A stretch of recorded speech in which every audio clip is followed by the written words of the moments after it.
The year was around 1875, maybe closer to 1880.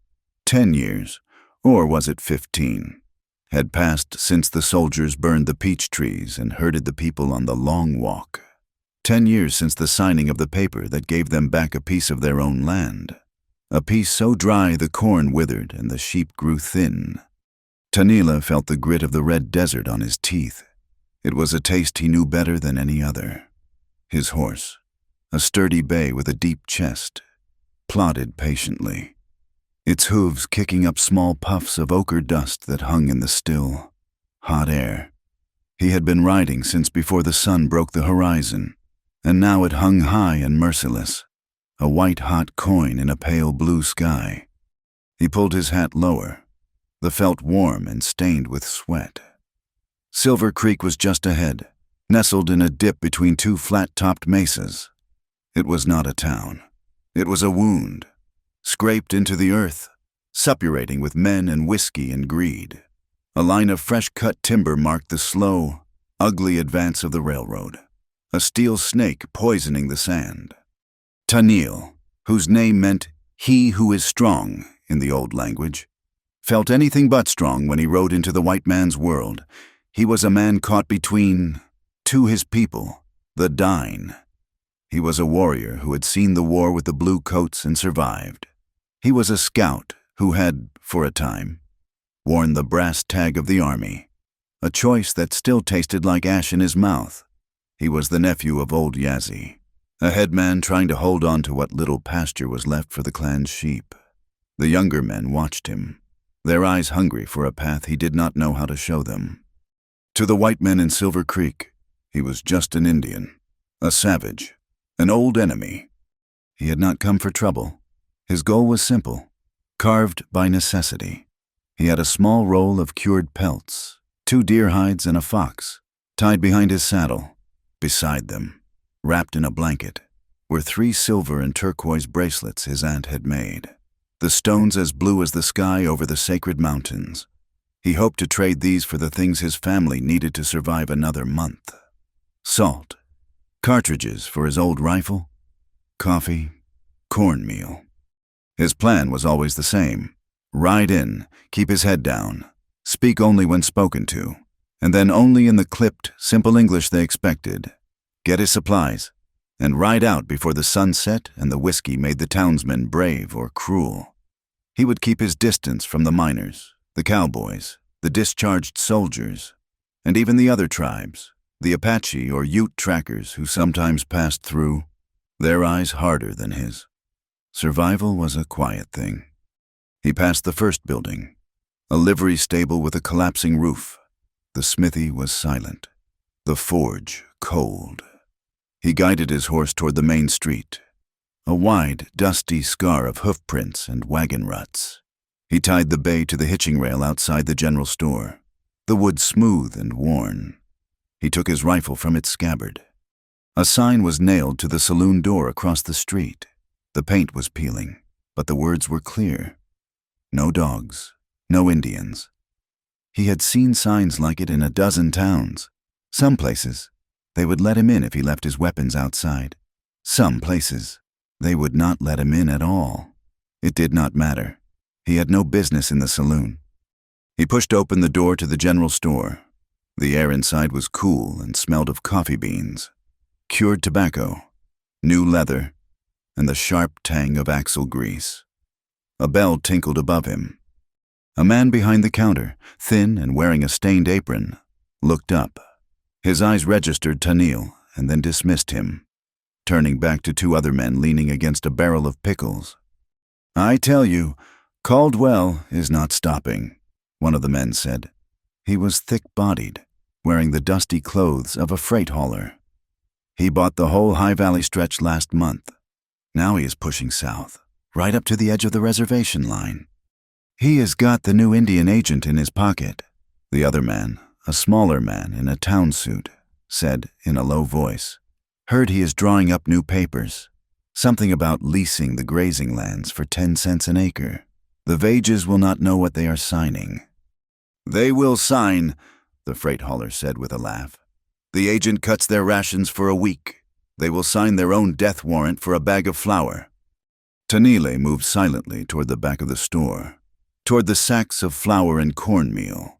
He kept his face blank, his eyes on the shelves. But the names, he knew. Elias Caldwell, a name whispered around campfires, a name that felt like a shadow stretching across the land.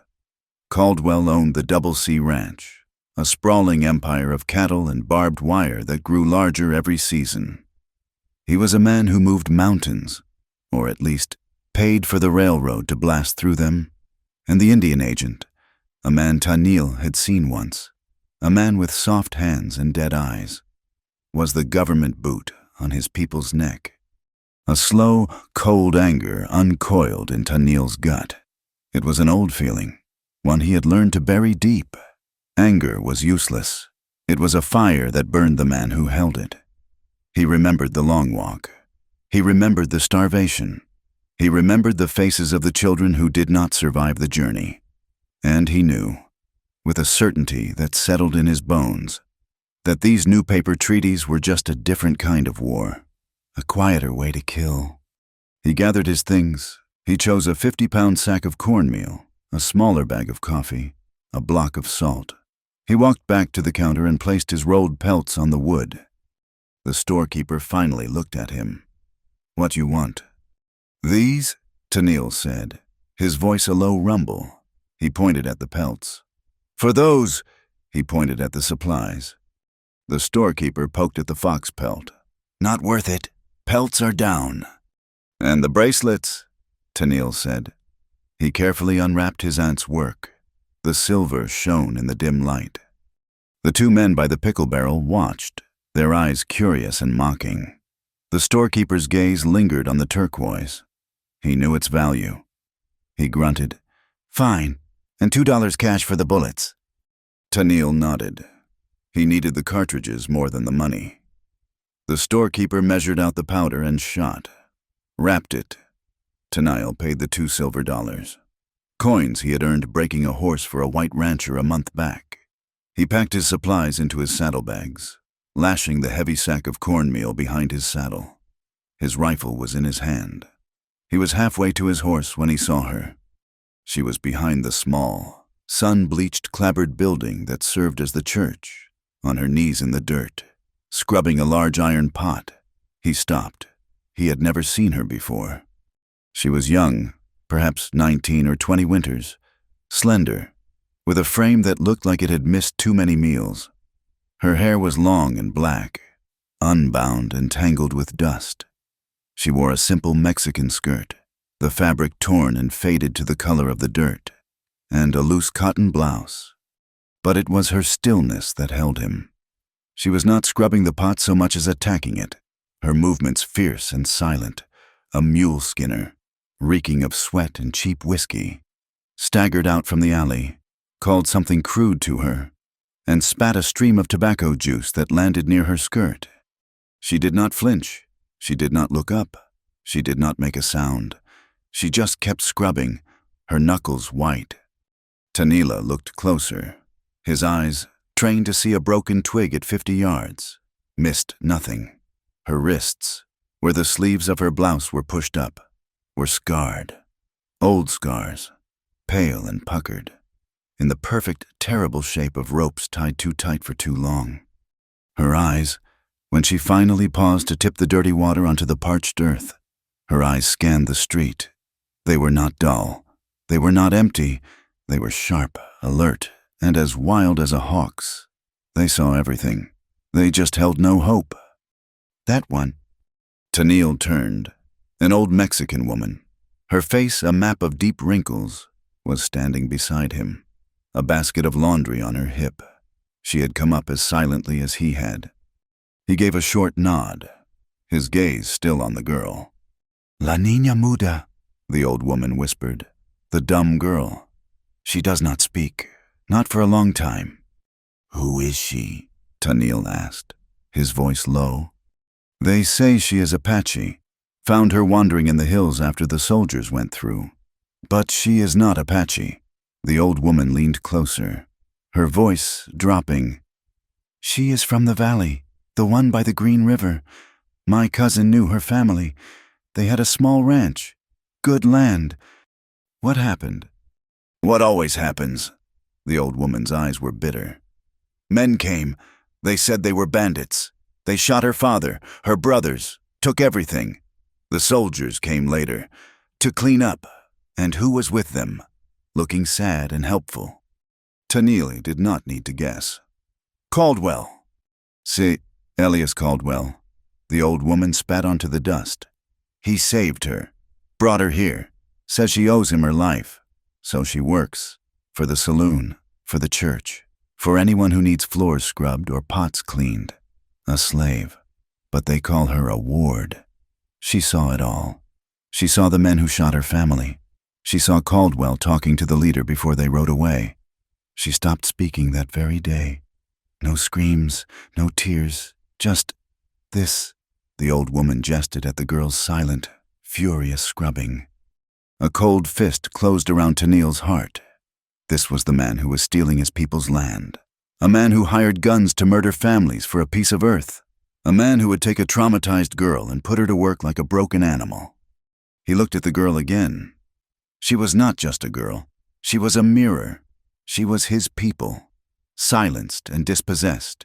He saw the reservation, the barbed wire fences that cut across the old antelope trails, the railroad tracks that scarred the desert floor.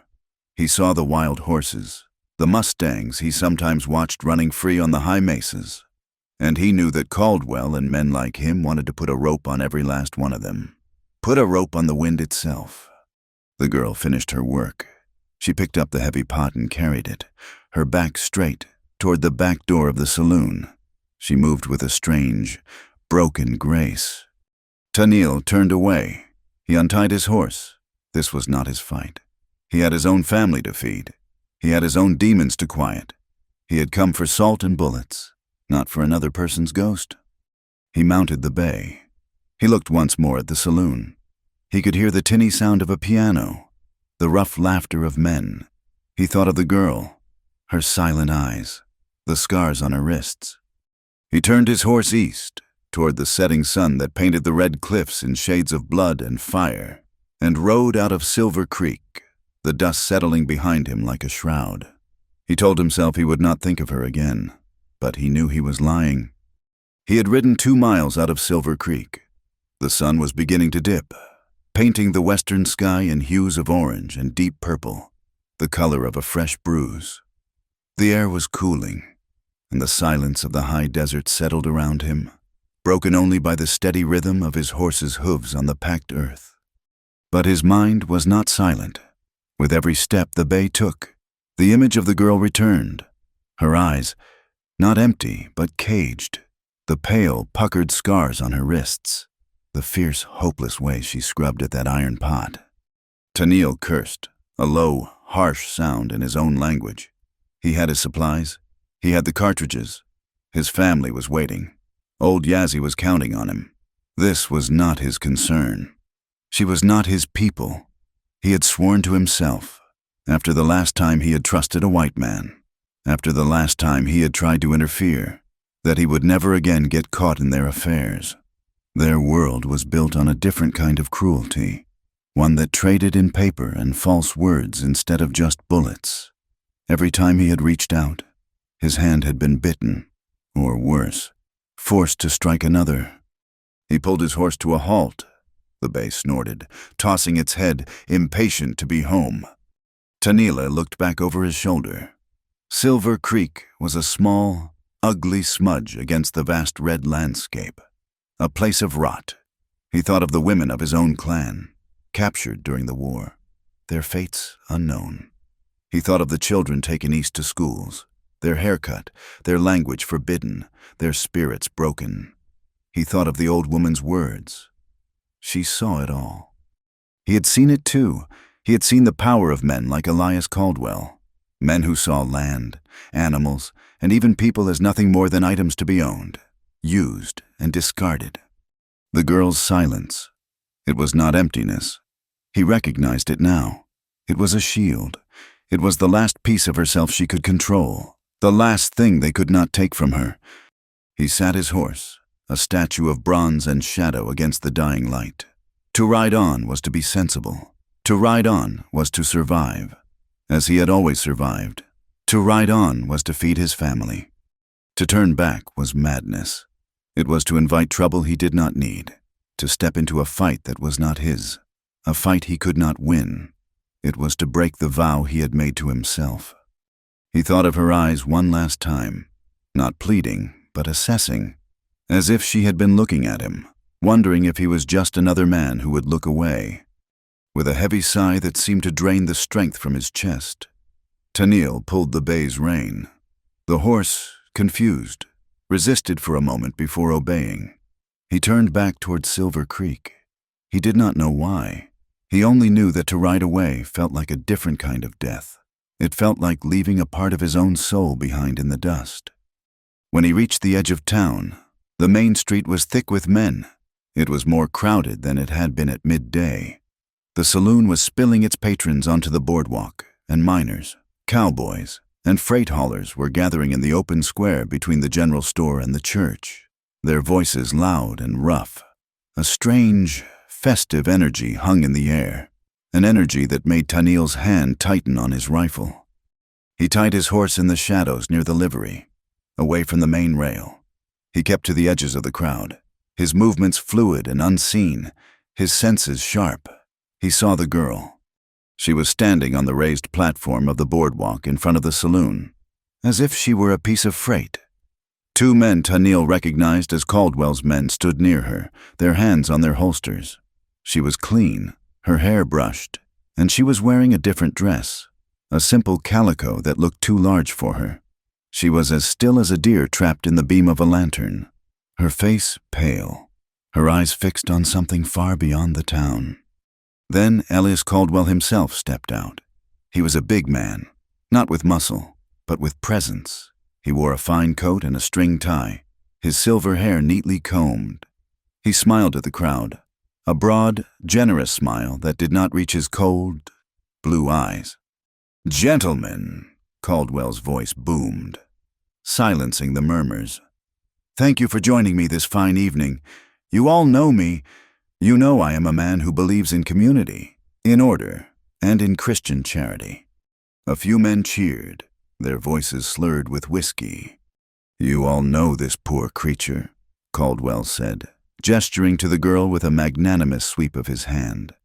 "This orphan, whom I personally rescued from the savages. I gave her food. I gave her shelter. I have tried to find her a place in this world." He stepped closer to her, and she flinched, a small, almost imperceptible tremor. "But she carries a burden, as you know.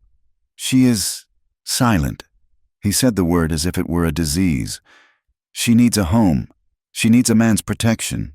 And I, in my generosity, have decided to provide one for her." The crowd grew quiet, sensing the turn. "I am offering this girl, this bride," he said, the word a mockery, "to any man in this town who will give her that home, a man who will take her off my hands, so to speak. We will make it interesting, a token of gratitude for her keep. Shall we say $50 to start the bidding for her hand in marriage?" Tennille felt the blood freeze in his veins. This was not a rescue. This was not a marriage. This was a slave auction. He was watching, in the open air of a town street, a man sell a human being. The crowd erupted, not in outrage, but in laughter and crude jokes. Men shouted out bids as a jest. "I will give you $5 and a lame mule. Does she know any tricks? Caldwell, $20 if she can cook." Tennille watched, his stomach turning. He saw the storekeeper, the freight hauler, the blacksmith, all of them. Not one man spoke against it. They were complicit, bound by Caldwell's money, by their fear, or by their own rotten hearts. This was their society. This was their law. He looked at the girl. Her eyes were no longer distant. They were scanning the crowd, looking at the laughing, leering faces, and then they found him, standing in the shadow of the alley.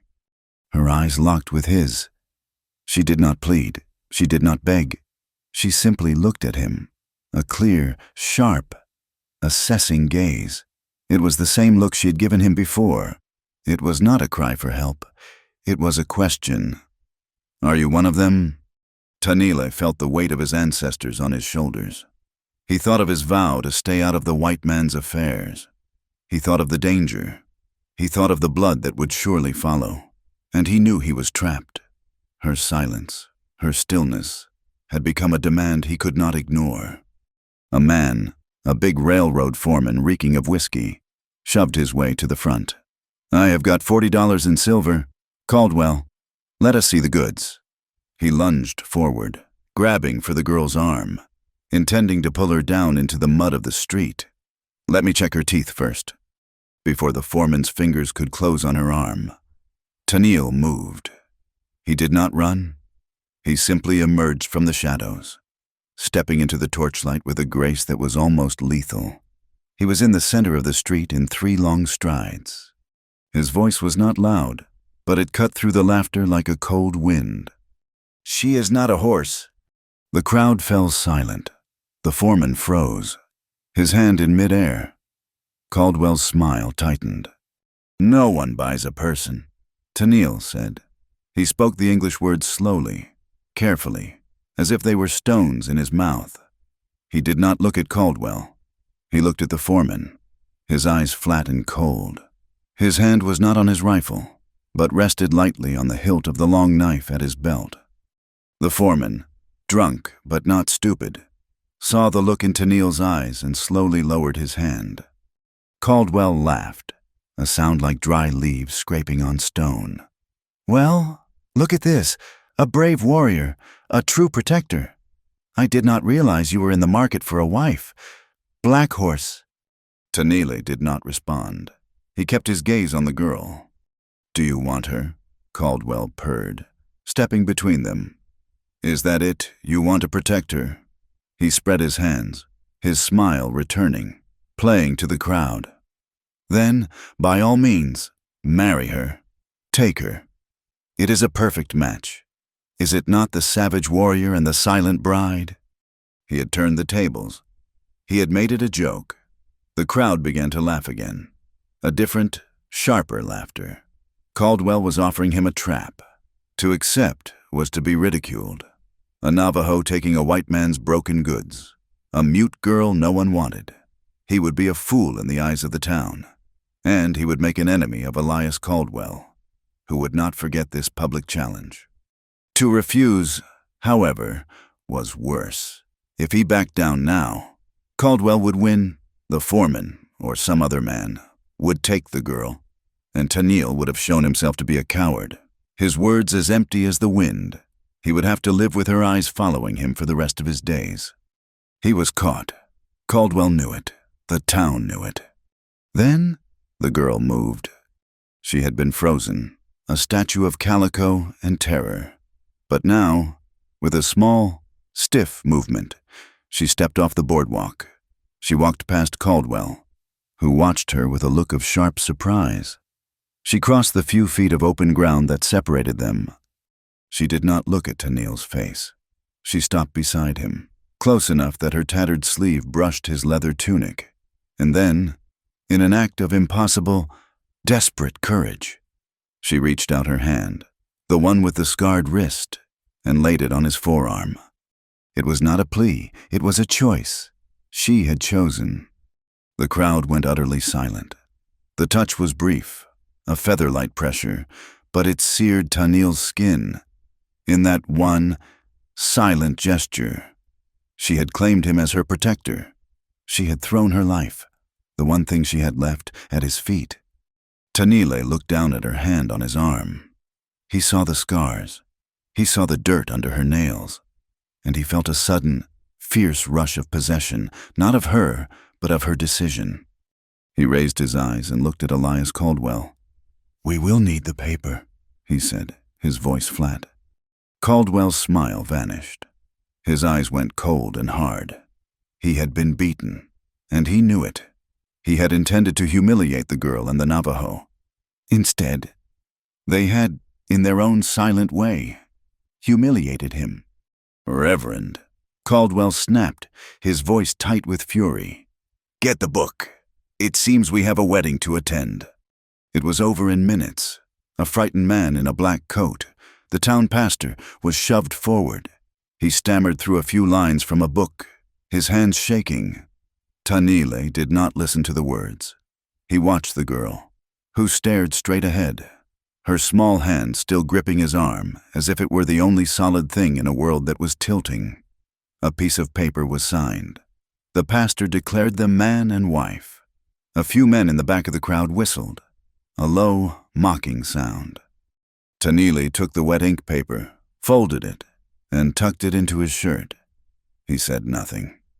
He walked to his horse, the girl following half a step behind him, a shadow in the torchlight.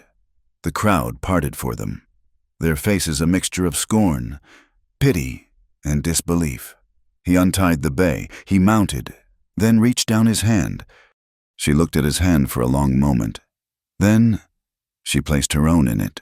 He swung her up behind him, her weight almost nothing. She settled onto the horse's rump, her hands finding his hips, her grip tight and rigid. Her body was stiff, radiating a cold terror. Tanile looked once at the silent street, at the face of Elias Caldwell, who watched him from the boardwalk, his expression one of pure, calculated hatred. Then he turned the bay horse east, for the second time. He rode out of Silver Creek, away from the mocking laughter and the torchlight. He had ridden into town for supplies. He was leaving with a silent bride. The desert night, cold and vast, swallowed them whole. The horse moved at a steady, ground-eating walk, its double burden a heavy load. Tanile did not spare the animal. He needed distance. He needed the black, empty miles of the high desert to swallow the memory of Silver Creek, of Caldwell's hating eyes, of the mocking laughter. The lights of the town vanished behind the first dark ridge, and the world became a vast, cold bowl of stars and stone. Behind him, she was a small, rigid weight. Her hands were clamped onto his hips, her knuckles no doubt white against his leather tunic. She was so light she felt like a child, but her tension was a living thing, a coiled wire of terror vibrating against his back. She was a trapped bird, and he was the man who had closed his hand around her. He guided the horse through a dry arroyo, he knew, the sand muffling their hoofbeats. They rode for hours, the silence broken only by the horse's breathing and the creak of saddle leather. Once, far to the south, a single rifle shot cracked the night air. A poacher, or maybe a lonely guard on the railroad line. The girl's entire body seized. Her hands dug into him, a spasm of pure panic, her nails scraping against the hard-tanned hide. He felt her breath stop, then release in a silent, shuddering gasp. He did not slow the horse. He did not speak. To acknowledge the sound might be to give her terror more power.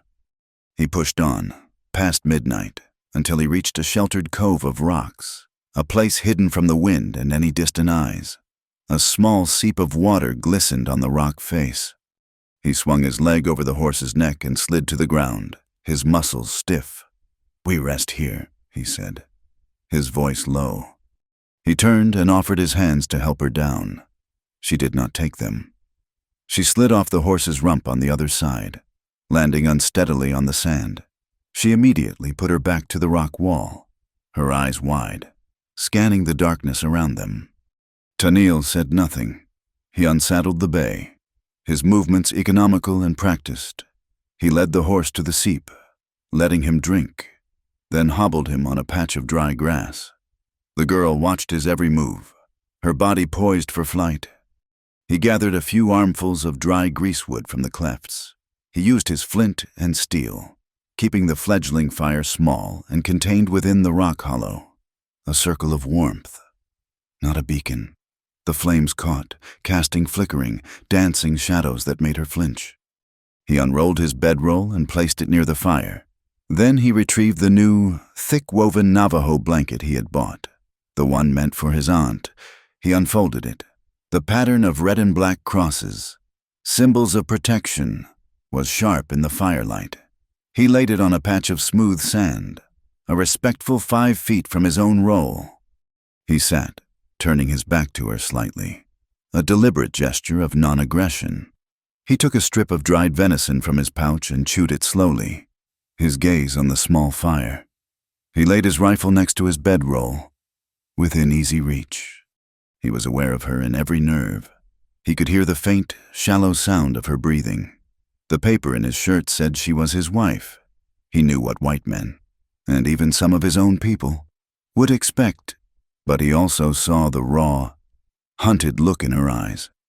She was not a wife. She was a survivor of a shipwreck, and he had just pulled her from the water.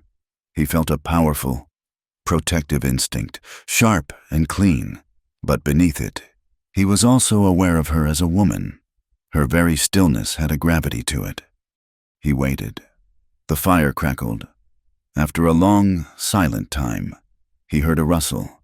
He did not turn his head, but watched from the corner of his eye. She had moved. She had picked up the blanket, wrapped it tightly around her shoulders, and sat down, her knees drawn up to her chest. She stared into the flames, her face a pale, still mask. She was watching him, her gaze unwavering, not with fear, but with a deep, consuming, animal curiosity. He must have slept, his head against his saddle. He woke instantly, the way a warrior does, all senses alert. The fire had burned down to glowing red embers. The moon had moved across the sky. A sound had awakened him. It was a small, choking gasp. He looked across the embers. She was asleep, her head fallen forward onto her knees, still wrapped in the blanket, and she was dreaming. Her body was locked rigid.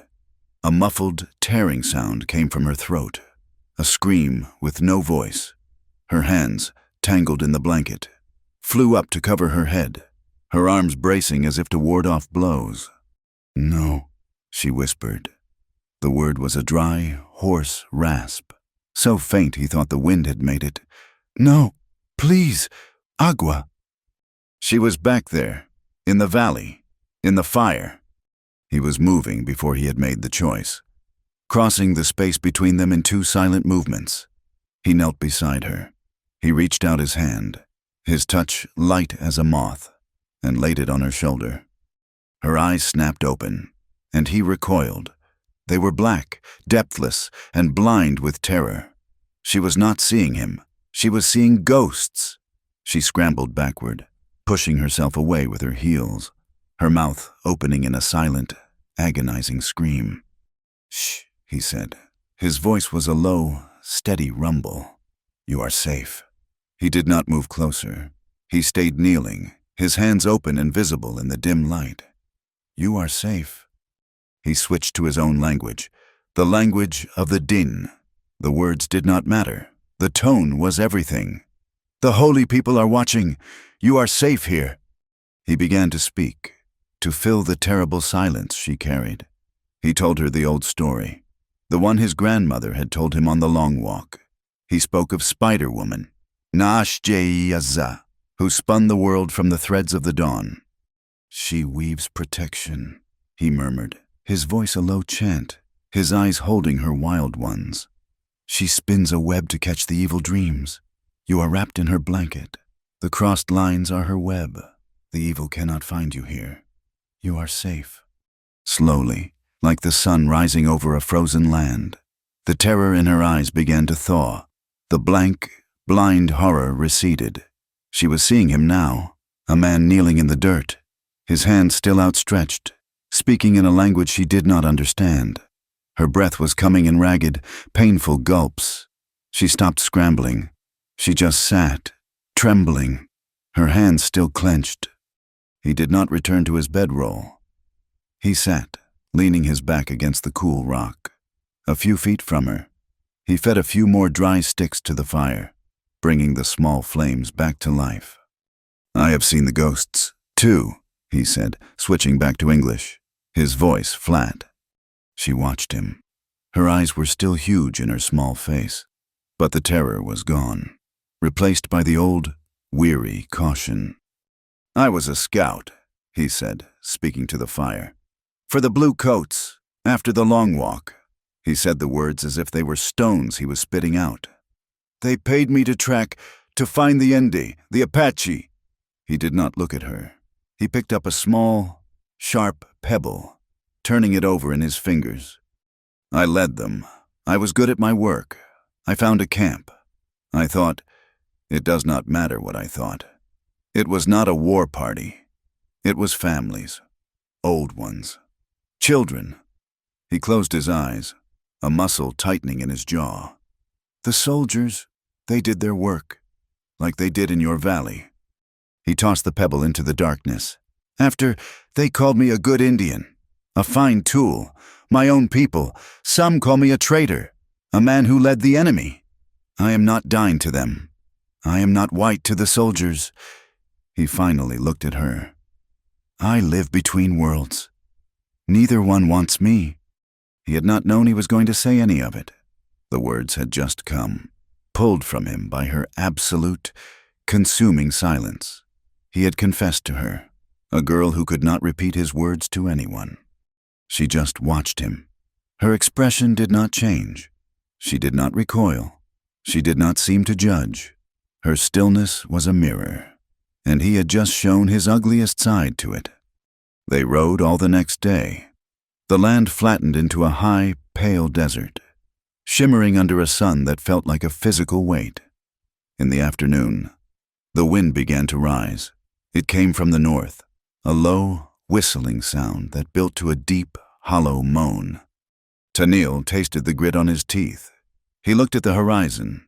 It was no longer a sharp line. It was a churning, roiling wall of yellow-brown, a solid thing that was moving toward them, and moving fast. Breathe deep, he yelled over the rising shriek, pulling the bay around. He scanned the empty plain. There was no cover. Nothing, only, far to the right, a low, eroded line of rock, a spine of stone barely rising from the sand. He spurred the bay, yelling at the horse, driving it hard. The storm hit them like a physical blow. The world vanished. In 1 second, the sky was gone, the sun was gone, the horizon was gone. There was only the sound, a deafening, insane roar, and the stinging, blinding sand. The bay screamed, a high, thin sound of animal terror, turning its back to the wind. Tennille fought the panicked animal, pushing it forward. He could not see, he could only feel. He felt the girl's arms lock around his waist, her face buried in his back. He reached the shallow cleft of rock. It was not a cave, just a crack in the earth, an indentation perhaps 5 feet deep. He half fell, half jumped from the saddle, grabbing the girl's arm and pulling her with him. He shoved her into the crack. "Stay!" he shouted, his voice stolen by the wind. He grabbed the horse's reins and his rifle. He jammed the rifle deep into a fissure in the rock and tied the reins to it, praying the horse would not break free and be lost. The animal was already a phantom, its head down, its tail to the storm. Tennille lunged back into the narrow space, pushing the girl deeper, and then pressed himself in front of her, his back to the opening, becoming a human shield. The sound was overwhelming. It was the sound of the world ending. Sand, sharp as glass, blasted the back of his neck, his hair, his hands. He could feel the rock vibrating. And then he felt her break. The roaring, the stinging grit, the suffocating darkness. It was her nightmare made real. Her body, pressed against his back, began to shake. Not with cold, but with a convulsive, rattling terror. He felt her hands clench in his shirt. She was making that silent scream again, her body arched and rigid. "It is only wind," he yelled, turning in the cramped space, grabbing her, pulling her against his chest. He forced her face into his tunic, shielding her head with his arm. "It is only wind, it will pass, you are safe." He held her, his arms locked around her. The space was so tight they were pressed together, hip to hip, chest to chest. He could feel the frantic, hammering beat of her heart against his own ribs. He could feel the tremors that racked her body. She began to fight him, her small, balled fists beating against his chest. She was fighting the storm, the memories, the darkness. He just held on. He held her as the storm raged, his chin tucked down over the top of her head. He felt the hot, scalding wetness soak through his shirt. She was crying, silent, desperate tears that ran from her eyes and into his tunic. She was shaking, but the terror was breaking, replaced by a storm of her own. Her fists uncurled, her fingers dug into the leather of his shirt and just held on. He held her. He was intensely, painfully aware of her. He felt the softness of her body against the hard muscle of his. He smelled the dust and the salt of her tears. It was an intimacy more profound than any touch, born of sheer survival. He held her as the wind tried to scour the world clean. It ended as fast as it had begun.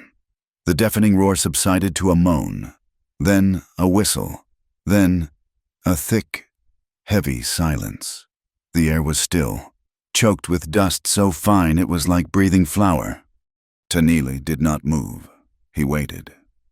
Her sobs had stopped. She was limp in his arms, exhausted, her breath coming in small, catching gasps. "It is over," he murmured, his voice hoarse. He loosened his grip. He expected her to scramble away, to put the distance back between them. She did not move.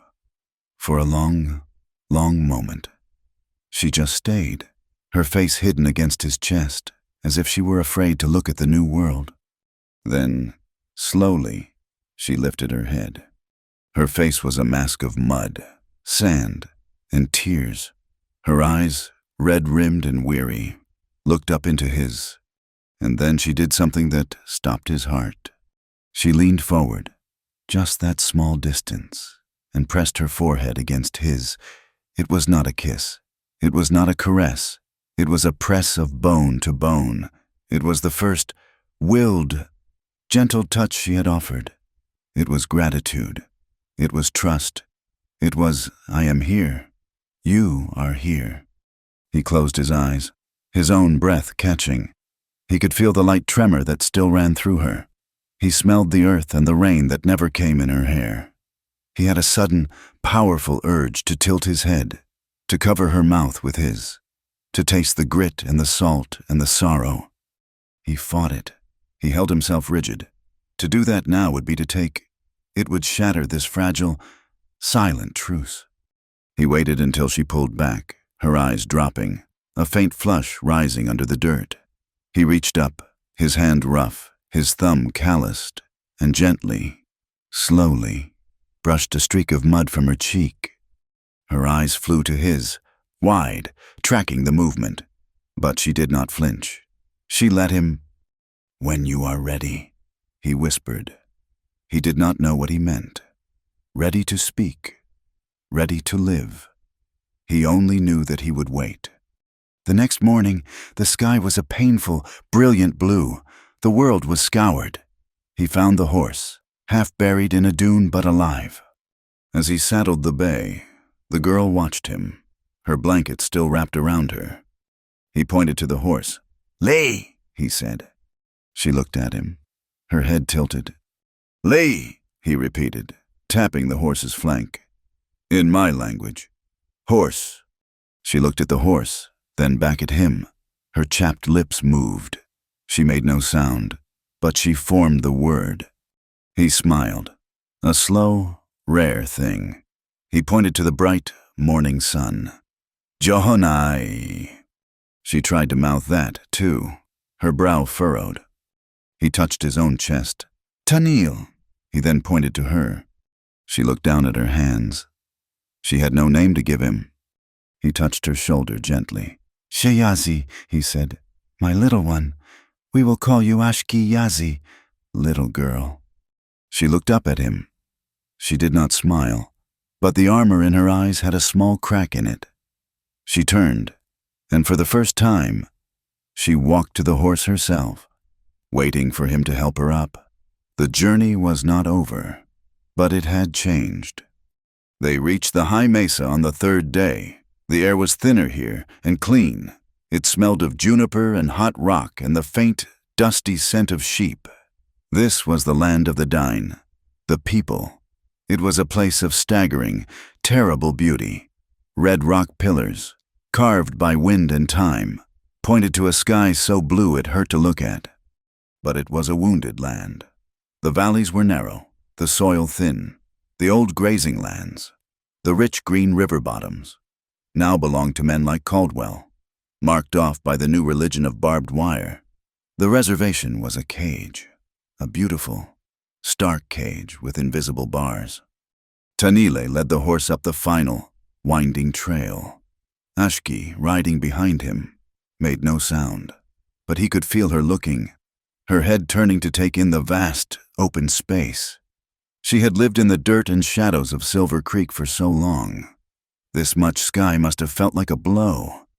They crested the rise, and the camp came into view. It was not a town. It was a small cluster of hogans, the traditional 8-sided houses of earth and log, their doors facing the rising sun. A few thin dogs barked, then, recognizing Tanil, fell silent. A small herd of sheep, their wool ragged, grazed on the sparse, dry bunch grass, watched over by 2 young boys who stared, wide-eyed, at the stranger on Tanil's horse. Women looked up from their weaving, their hands stilling on the looms. Their faces were impassive, their dark eyes missing nothing. Tanil swung down, his body aching from the long ride.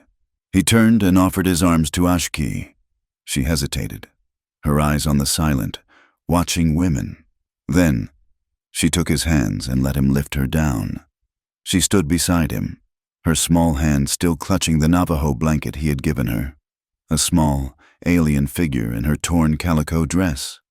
A man emerged from the largest hogan. He was old, his face a landscape of deep canyons, his hair a thick, pure white. He wore a simple turquoise amulet at his throat. This was Yazi, Tanil's uncle. The headman, a man who had seen the long walk and brought his people home. His eyes, clouded with age, were still sharp. They looked at Tanil, then at the sack of cornmeal on the horse, and then, for a long, heavy moment, at Ashki. Tanile walked forward, leading the horse. He stopped before his uncle and spoke in his own language. "I have the supplies. I have the salt and the meal." Yazi nodded, a slow, grave movement. He continued to look at Ashki. "And this you have brought another." His voice was not unkind, but it was as hard as the earth beneath their feet. "You bring another mouth to feed, when the corn is thin and the lambs are few." The women had gathered, their faces set.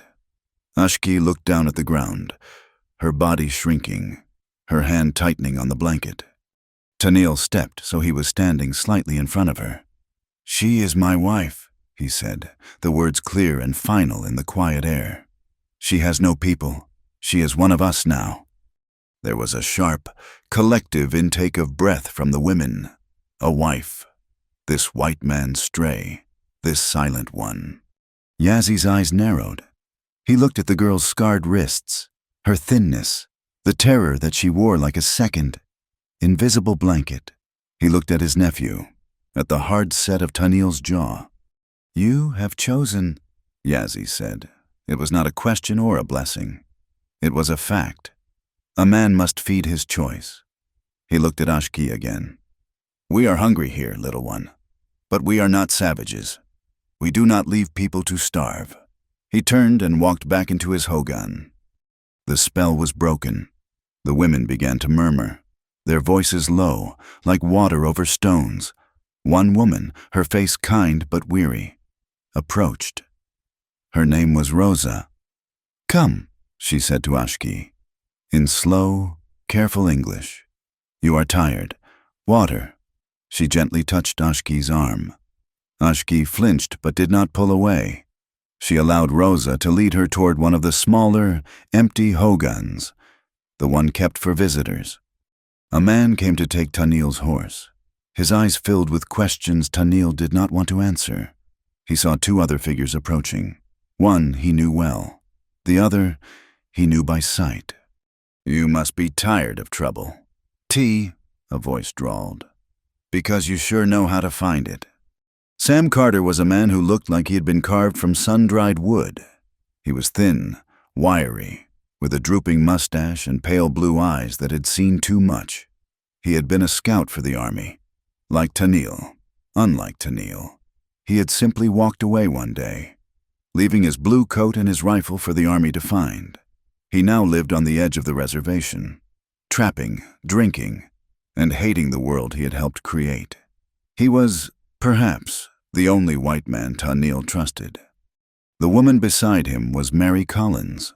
She was young, with pale skin that the sun did not tan but only burned, and kind, worried eyes.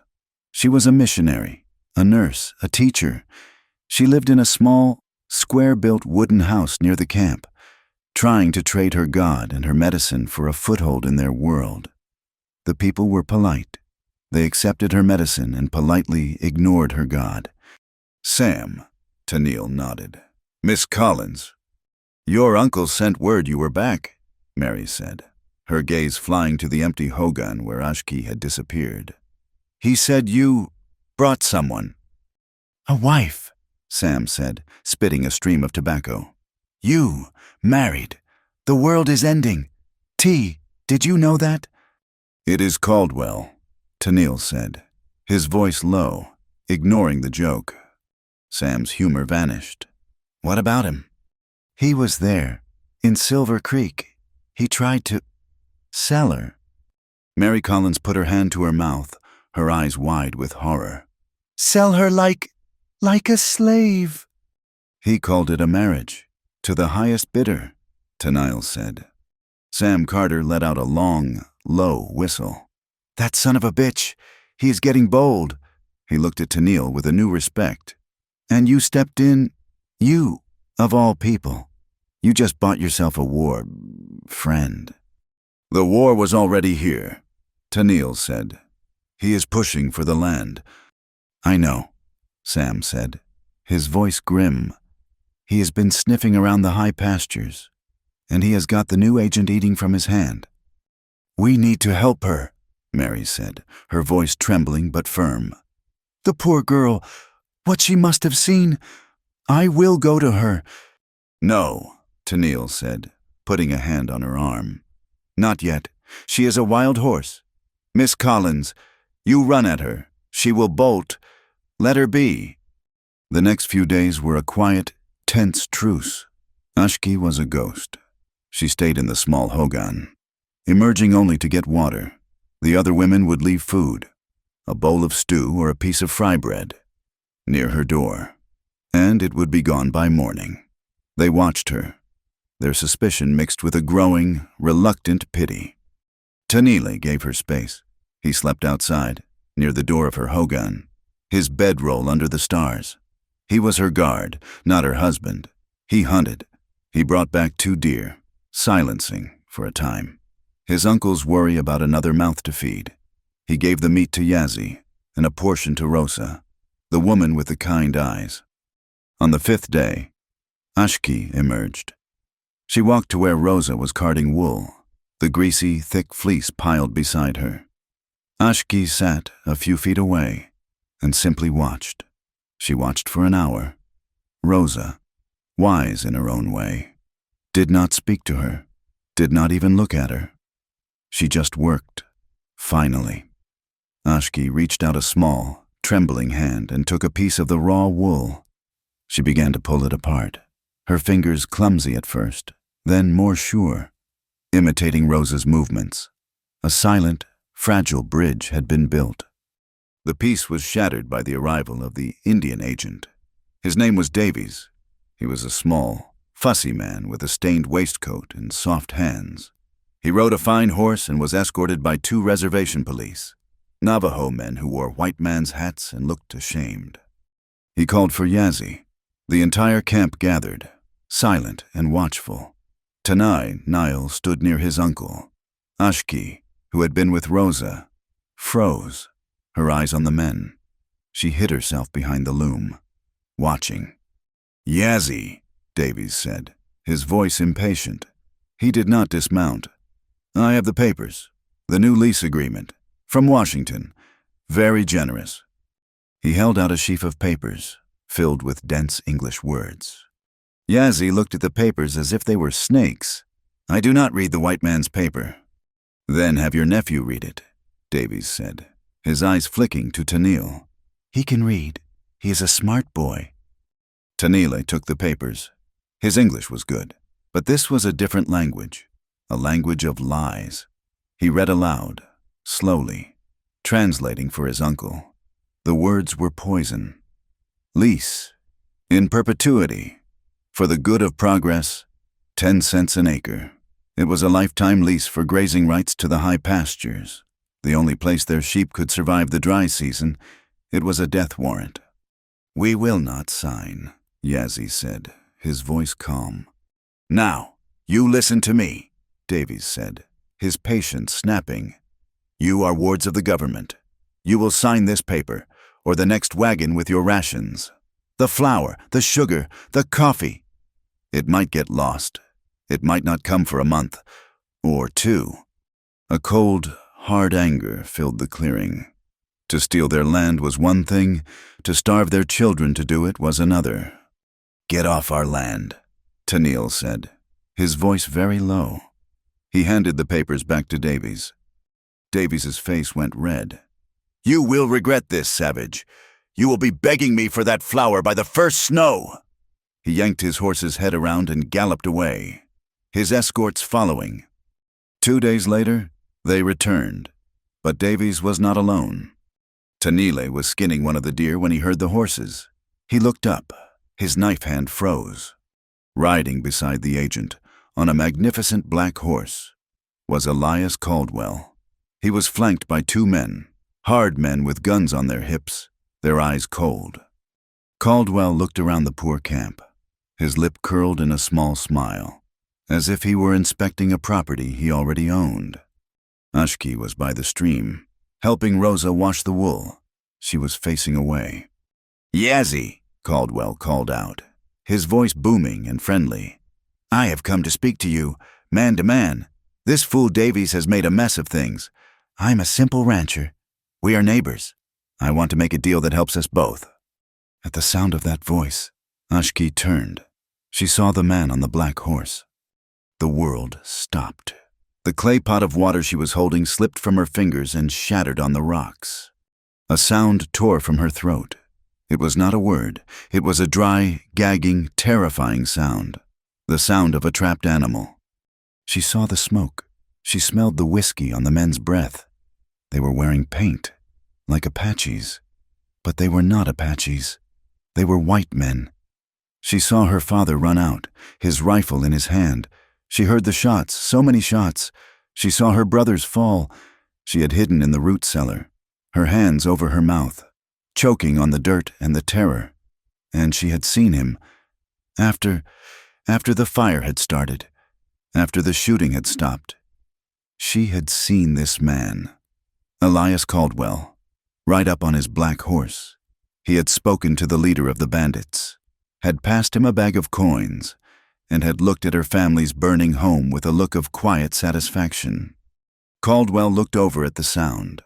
He saw the girl, her face a mask of white terror, shaking so hard she could barely stand. He laughed, a genuine, hearty laugh. Well, I will be. I thought I recognized the scenery, so this is where my little stray ran off to? Black Horse, you have been a busy man. Tennille moved, placing himself between Caldwell and the path to Ashki. She is not your stray. Caldwell, she is my wife. Wife. Caldwell's smile was pure venom. You savages and your little games. That girl is my property.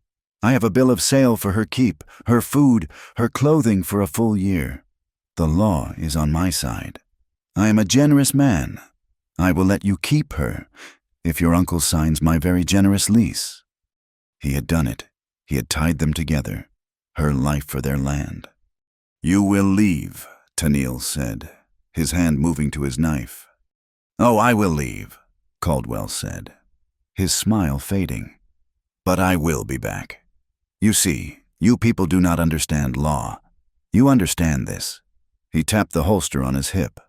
I prefer paper, but I am an adaptable man. Sign the papers, Yazzie, or I will be back for my property, and I will bring the law and the army to get her." He turned his horse, a picture of calm, controlled power, and rode out of the camp, his men flanking him.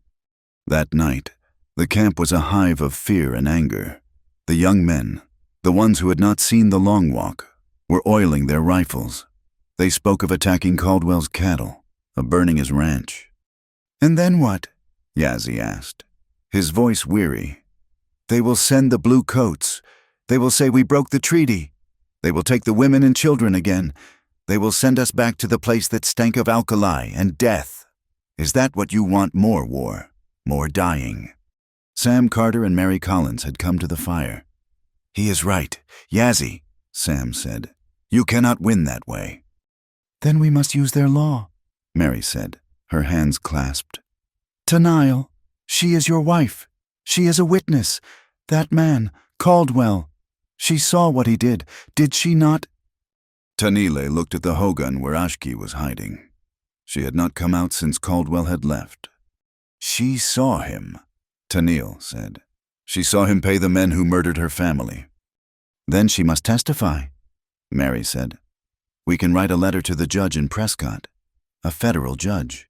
He cannot be bought by Caldwell." "Testify," Sam snorted. "You want to take a girl who does not speak, a savage, and put her in a white man's court against Elias Caldwell. They will laugh her out of the room before they hang her for lying." "We must try," Mary insisted. "Sam, you can find evidence. You can track those gunmen." "And get a noose for my trouble," Sam muttered, but he was looking at Tanil. Tanilo felt the trap close. He was caught. His people wanted a war he knew they would lose. The white friends wanted a legal battle he knew was a lie, and in the middle was the silent, broken girl he had sworn to protect. Later, he went to her. The hogan was dark. He sat outside the open door, looking at the sky. The stars were bright, cold, and distant. He heard a small rustle. She was sitting just inside the doorway. In the deepest shadows, a small, huddled shape of misery. He did not look at her. He looked at the stars, at the constellation of the 7 warriors, the Dilyehi. "My grandmother told me," he said, his voice quiet, speaking in English, "that those stars are young men. They ran from their homes, too wild to be tamed. Now they run across the sky forever, leading the way, changing the seasons." He pointed. "They show us the path when we were lost, on the long walk. The old ones would look for them. They told us, as long as they are there, we know our way. We know who we are." He sat in silence for a long time. The night was cold. He heard another rustle. She had moved. She had crept from the darkness of the hogan and was now sitting in the doorway, her head tilted, listening to him, watching the sky. She was still trembling, but the violent terror had passed, replaced by a deep, cold sorrow. She was not a plant rerooting. She was a plant that had found a single, solid rock to lean against in the middle of a killing wind. The smoke was the first sign. It was not the pale, fragrant smoke of juniper from the camp's cooking fires. This was a thick, greasy black column, rising from the north, a stain against the perfect morning sky. Tanile was watching Ashki at the stream, a small, quiet pleasure he had begun to allow himself. She was with Rosa, pounding laundry against the flat rocks. She had even laughed, a small, rusty sound. At something the older woman had said, the sound had hit Tanil in the chest. Then he saw the smoke. He was moving before the first shout, grabbing his rifle. A moment later, a horse crested the near ridge, ridden not by a man, but by a boy, one of the sheep herders. He was kicking the horse's flanks, his face streaked with tears and soot. He fell from the saddle before the horse had fully stopped, scrambling to Yazzie, who had emerged from his hogan. "They are dead!" the boy screamed, his voice cracking. "Hastian and his brother, they came at dawn. They burned the hogan. They shot the sheep." "Who?" Tennille demanded, grabbing the boy's shoulder. Apaches. No, the boy sobbed. Shod horses, white men. They wore masks, but they rode like white men. They shot them and they laughed. Tennille and 3 other men were on their horses in minutes. The north camp was 6 miles away. A small, remote pasture. They rode hard, the wind whistling past their ears. The smell hit them first, the stench of burned wool and death. The hogan was a pile of smoking, blackened logs. The small herd of sheep was scattered, many lying with their throats cut. Hastien and his brother, 2 young men who had been Tennille's cousins, lay where they had fallen, cut down as they ran from their burning home. Tennille knelt by the bodies, his face a mask of cold stone. He looked at the tracks. The boy was right. Shod horses, American-made boots. He picked up a spent cartridge from the dust, a .44-40 Winchester. He followed the tracks. They led clear and arrogant, not south toward Apache lands, but west toward the sprawling, unseen empire of Elias Caldwell. They buried their dead. The camp was silent, but it was the silence of a packed rifle. The hammer pulled back. The young men, their faces painted in grief and rage, gathered around their rifles. The women keened, a high, thin sound of loss that cut the soul. That night the council fire burned high. The debate was bitter. "We ride," said a young warrior, his name Kia, his eyes hot. "We burn his ranch. We take his cattle. An eye for an eye." "And then the soldiers come," Yazzie said, his voice a weary rasp. "You have not seen what I have seen. You have not been on the long walk. They want us to fight. They are waiting for us to break the paper treaty, so they can take the land and call it justice." An older man, whose son had been one of those killed, stood up. "Then what, we let them kill us one by one? Perhaps the agent is right. Perhaps we should move. Take the government's offer. Go deeper into the reservation. The land is bad, but our children will be alive." A murmur of fear and shame went through the crowd. To move again was to surrender. It was to die a slow death instead of a fast one. All eyes turned to Tennille. He was the warrior. He was the scout. He was the one who had brought this new woman, this white man's war, into their home. "My nephew," Yazzie said, his voice heavy. "You have walked in both worlds. You know their ways. What path do we take?" Tennille looked at the fire. He saw the angry, hopeful face of Kia. He saw the beaten, terrified face of the older man. He knew they were both wrong. To fight was suicide. To flee was suicide. "We must be smart," he said, his voice hollow. "We must find proof. Proof that a white judge will believe." "Proof," Kia spat. "The proof is in the ground, with my friends." The council broke apart. The people scattered, torn and leaderless. Tennille felt the weight of their choices settle on his shoulders like a shroud. Mary Collins had come. She was tending the young boy who had escaped, washing the cuts on his face. Ashki stood beside her, silent, holding a bowl of water. Her face was pale, her eyes fixed on the boy, her body rigid. "They have done it, then," Sam Carter said. He had appeared from the shadows, his face grim. "He has escalated." "The agent was here," Mary said, her voice shaking with anger. "He did not come with soldiers. He came with condolences. He said Caldwell reported a renegade Apache band.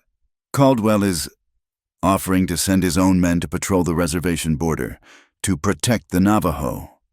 "Protect us," Sam snorted. "He is posting his own wolves to guard the sheep." "We must get word to the judge," Mary insisted. "We need a witness." The boy, Hastien, whimpered. They laughed. They said, 'The boss will be pleased.'" Ashki's hand, holding the bowl, trembled. The water sloshed. She made a small, choking sound. "Ashki," Tennille said, moving to her side. She was staring at the water, but she was seeing something else. She was seeing a burning ranch. She was hearing laughter. Her whole body was shaking, a return of the old, silent terror. "It is all right," Tennille said, his voice low. "You are safe." She looked up at him. Her eyes were not filled with fear. They were black, and they were filled with a pure, undiluted hatred that stunned him. Her lips parted. A dry, rasping sound came out. "Cal—" She swallowed, her throat working. She looked at Mary, at Sam, and then back at Tennille. "Caldwell," she whispered. The word was a curse, a stone, a beginning. Mary Collins gasped, her hands flying to her mouth. Sam Carter, leaning against a Hogan post, slowly stood up straight. Ashki took a ragged breath. "He will not stop." It was the most he had ever heard her say. The silence was broken. Sam Carter let out a long breath. He looked at the girl, then at Tennille. "Well, I will be damned. She is right. He will not stop." He pushed himself off the post. "All right. T, I am in. You want proof, I will get you proof. I know the kind of scum Caldwell hires. I will ride to the saloons in Prescott. I will put my ear to the ground. I will find the men who did this." "And I," Mary said, her eyes shining with tears and a fierce resolve, "will write my letter. I will send it to Judge Pace in Prescott. I will tell him everything. I will tell him we have a witness." That night, the camp was suspended in a state of dread. Sam had ridden out, a ghost in the moonlight. Mary was writing her letter. The wind had risen, a cold, mournful sound that swept down from the high peaks. It promised a new storm. Tennille had moved his bedroll inside the small hogun he had given to Ashki. He had done it without asking, and she had not protested. He was her guard. He sat near the door, his rifle across his knees, listening to the wind and the terrified silence of his people. The fire in the center pit was low, casting flickering shadows on the curved earthen walls. Ashki was not asleep. He could see her, a small shape wrapped in her blankets, her eyes open, watching him. "The wind," she whispered, her voice still rough, like a new string. "It is loud." "It is telling the trees to be strong," he said, not turning. He heard her move. She sat up, her blanket clutched to her chest. She stared at him, her gaze so intense it felt like a touch. Why did you—" "Why did I what?" he asked, his voice low. "In Silver Creek, you did not know me." He thought for a long moment. He finally turned to look at her. The firelight caught the red in her dark hair, the shadows under her cheekbones. "I knew you," he said. "I saw the way they looked at you. I have felt that look." She was quiet. Then she moved. She crossed the small space, the dirt floor cold under her bare feet. She knelt beside him, a sudden, brave movement that stopped his breath. She reached out a tentative finger and touched the long, pale scar on his collarbone, exposed by the neck of his tunic. "This?" she asked, her voice barely audible over the wind. His whole body went rigid at her touch. "A soldier, a blue coat. He had a knife." "You fought them," she whispered. "I fought them," he said, his voice rough. "And I fought with them. I was a scout. I led them against the ND, the Apache." Her hand did not pull away. Her fingers traced the scar. "You are not him. You are not Caldwell." The simple absolution in her words, the complete trust, it broke something hard and old inside him. He put his hand over hers, his calloused skin covering her small, scarred fingers. He felt the jolt that went through her. He looked into her eyes, so close now. He saw his own reflection in their dark, clear depths. "You are right," he said. "I am not." He leaned in, slowly, giving her time to pull away. She did not move. She only watched him, her lips parted, her breath held. He touched his mouth to hers. It was not a kiss of passion. It was a kiss of survival. It was tentative and slow, and as necessary as breathing. Her lips were charred from the desert sun. and they were soft. He tasted the smoke from the fire, the dust of the desert, and the salt of a sorrow deeper than his own. He felt her small hand tremble in his, and then grip it, hard. He pulled back, resting his forehead against hers, just as she had done in the storm. Her eyes were closed. "Elena," he whispered, using the name the old Mexican woman had called her. "Elena." She opened her eyes. She did not say anything. She just looked at him. He pulled her against his side, his arms securely around her shoulders. He pulled a thick sheepskin over them both. "Sleep," he said. They sat like that for a long time, the wind howling outside the hogan. He held her, his warmth becoming her warmth. He felt the tension slowly leave her body. He leaned his head back against the earthen wall, her head tucked under his chin. He felt her breathing slow, deepen. He held her, and in his own language, in a voice so low only the fire could hear, he made a promise. "Na yishni," he whispered. "I will protect you, Duanilida. I will not let him harm you. You are my home. I will protect this land. I will protect you."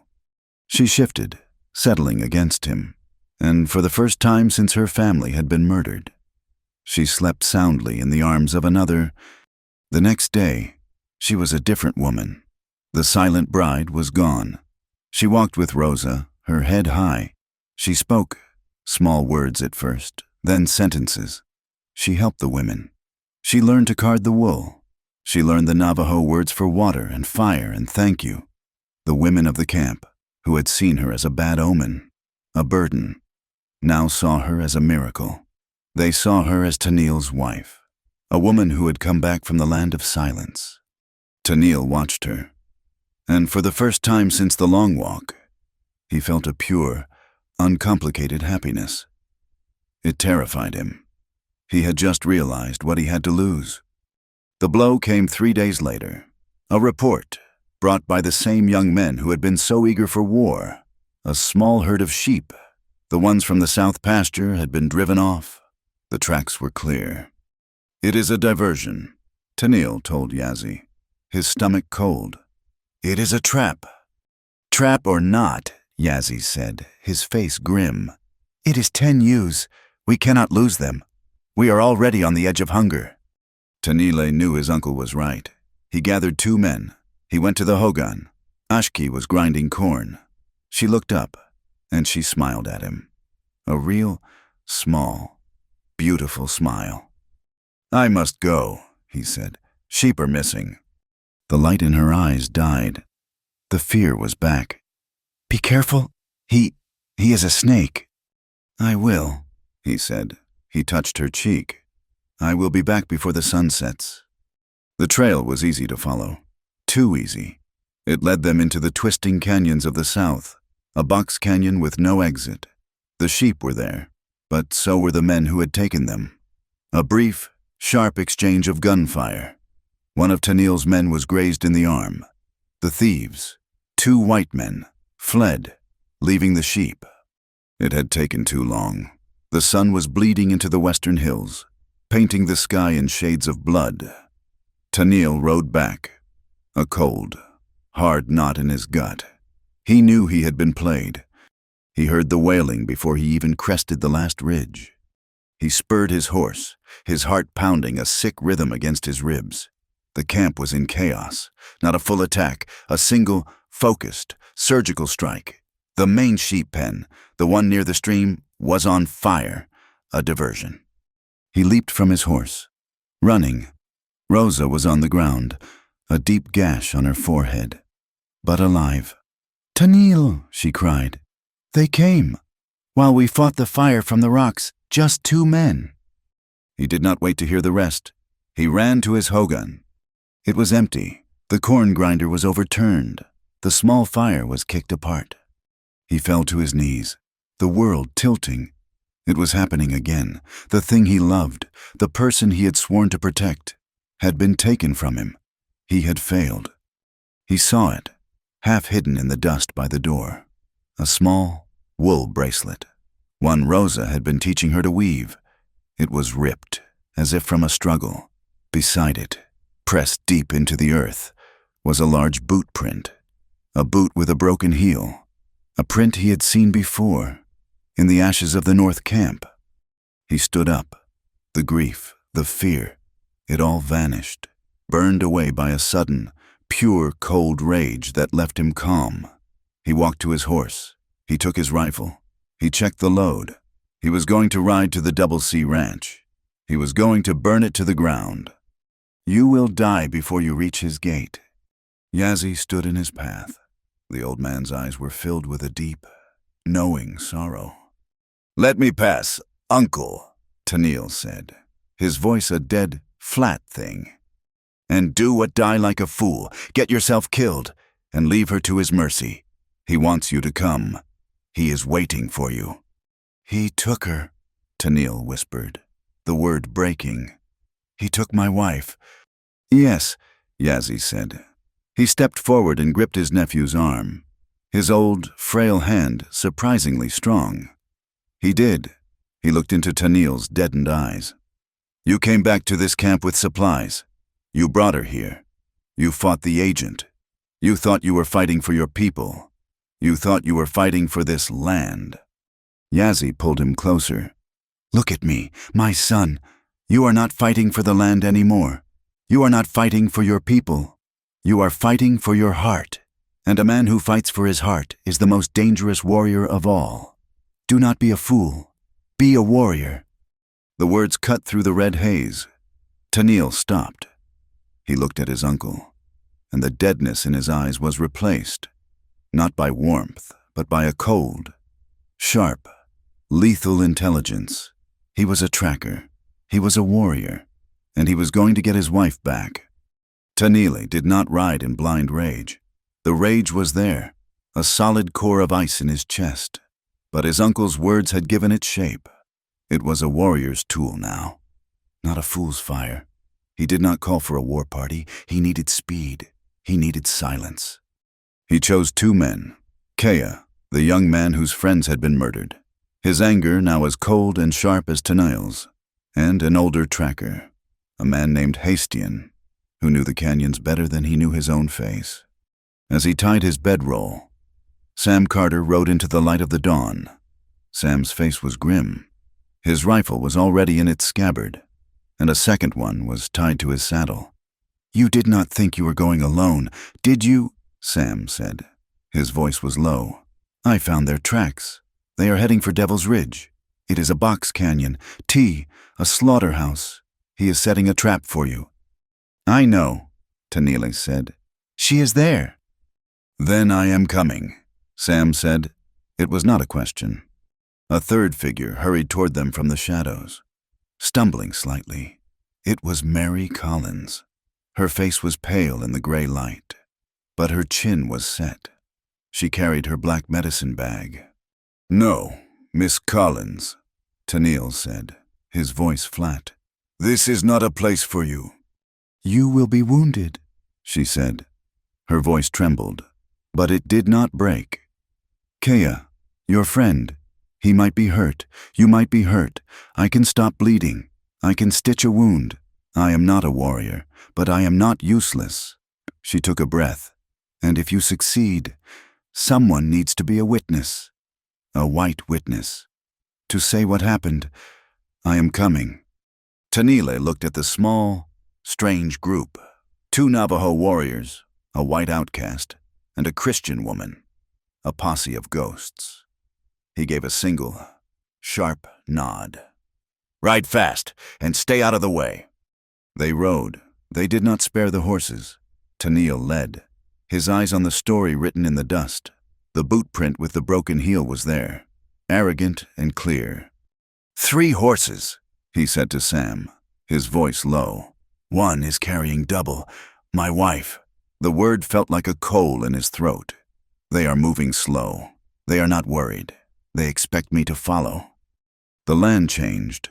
The open mesa fell away, and they descended into a labyrinth of red rock. They rode through canyons so narrow the sky was just a blue ribbon above them. The air grew heavy, thick and still. Far to the north, Clouds the color of a deep bruise were gathering, swallowing the mountains. The trail led them over a high, rickety wooden bridge built by miners years ago. The wind, just beginning to wake, moaned through the dry timbers, and the horses shied, their hooves clattering over the deep, dark emptiness. Tennille pushed his horse forward. He was not just following tracks. He was a tracker. He knew this land. He cut corners, taking paths the kidnappers did not know, saving an hour, then 2. The air grew colder. The storm was coming. Elena felt the hard, rhythmic jolt of the horse. She was tied, her hands bound in front of her, and slung across a saddle. Her head ached. The man with the greasy hair led her horse, and the man with the broken heel rode behind. The old, suffocating terror was a blanket, threatening to pull her back into the silent darkness, the safe place where nothing could touch her. She fought it. She forced herself to breathe. She thought of Tennille's hand covering hers. She thought of his promise in the dark. I will protect you. She would not be the silent girl. She would not be a victim. The men were shouting to be heard over the rising wind. "Caldwell is a genius!" the greasy-haired man yelled back. His face split in a grin. "What is the plan?" the broken-heel man asked. He sounded bored. "He is in Silver Creek right now. He has the judge and the agent, all lined up. We take the girl to Devil's Ridge. That Navajo husband of hers, the one they call Black Horse. He will come." The greasy-haired man laughed. "He comes. We grab him. Then Caldwell sends the word, the warrior and his little bride, in exchange for the old man's signature on the land papers. The judge is right there to make it all legal. Caldwell gets the land, he gets the girl back, and he gets the warrior off his back. All in one clean move." Elena's blood turned to ice. She was bait.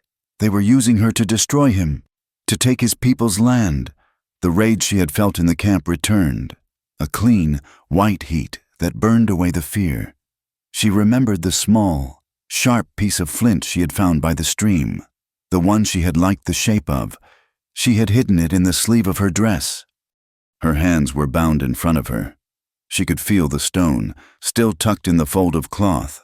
It was a small, sharp edge, hidden by the blanket they had thrown over her. She began to work. Her wrists were already raw from the ropes, the new scars on top of the old. She bit her lip until it bled, ignoring the pain, and began to saw at the rope. A tiny, desperate, hidden movement. The sky tore open. It was not rain. It was a solid wall of water, a cold, violent deluge. A crack of thunder exploded directly overhead, so loud it shook the rocks. Lightning flashed, turning the red canyon walls to a blinding, ghostly white. Tennille smiled. It was a terrible, grim smile. The holy people were fighting with him. The storm was his cover. It deafened his enemies. It washed away his scent. He raised his hand, halting his small group. Through the sheeting rain, he saw them. 2 men, 3 horses. They were huddled in the mouth of a narrow pass, trying to get under a small overhang. Devil's Ridge. He did not speak. He gave hand signals, the ones he had learned in the old wars. Kea and Hastian, moving like shadows, scrambled up the slick canyon wall. A dangerous, impossible climb to get above the pass. Sam Carter slid off his horse, his Winchester in his hands. He found a ledge of rock, a perfect sniper's nest. Tennille nodded at him. He pulled his long knife from its sheath. He was not a gunman. He was a warrior. He would fight this at close quarters. Sam waited. The rain hammered the stone. The greasy-haired man, annoyed by the leaking overhang, stepped out to pull the horses deeper into shelter. He looked up, his face slick with rain. Sam Carter fired. The sound of the Winchester was lost in a fresh crack of thunder. The greasy-haired man looked surprised. He looked down at the new, dark red hole in his chest. Then he crumpled to the ground. The broken-heel man was a professional. He did not panic. He roared a curse, grabbing Elena by her hair. He dragged her off the horse, pulling her in front of him like a shield. His pistol was out. "Come on!" he screamed into the storm. I know you are out there. Vage, come and get your woman. Kia fired from above. The bullet ricocheted off the rock, inches from the man's head, stinging his face with stone fragments. He flinched, firing his pistol blindly toward the cliffs. In that second, Tennille moved. He ran from the cover of the rocks, a silent, fast-moving shadow. He closed the distance, his knife held low. The man saw him. He was too late to shoot. He shoved Elena hard to the ground and drew his own knife, a heavy, gleaming Bowie blade. They met in the center of the pass, on the slick, muddy stone, the rain and wind howling around them. The man was big, much bigger than Tennille, and he fought with a brutal, brawling strength. He lunged, his big knife slashing. Tennille twisted, the blade slicing through his tunic, but only grazing the skin. The man lunged again. Tennille ducked, but the man was faster than he looked. The point of the Bowie knife caught Tennille's left shoulder, a deep, burning pain. He felt his own hot blood mix with the cold rain. He gritted his teeth, ignoring the fire that shot down his arm. The man grinned, his teeth yellow in the stormlight. He saw the wound. He saw the blood. He raised his arm for a final, killing thrust. Tennille did not block. He drove forward, inside the man's guard. He was not as strong, so he had to be smarter. He used the man's own weight against him. He slammed his good shoulder into the man's chest, his knife driving up. At the same time, he pivoted, hooking his leg behind the man's. He pushed. The man's eyes went wide. He had been balanced for a forward thrust, not a backward fall. He teetered on the edge of the pass, a sheer drop of 200 feet to the canyon floor below. His arms windmilled. He tried to grab Tennille. For one long second, he hung there.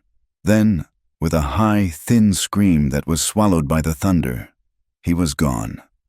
The instant the man had shoved her, Elena hit the ground. She was free, but she was not safe. The greasy-haired man was dead. Her captor was gone. But Kia and Hastian were still on the cliffs, and Sam was reloading. She heard a shot, and Hastian cried out, wounded. There was another man. She saw him, the one who had been lagging behind, the one who had shot Hastian.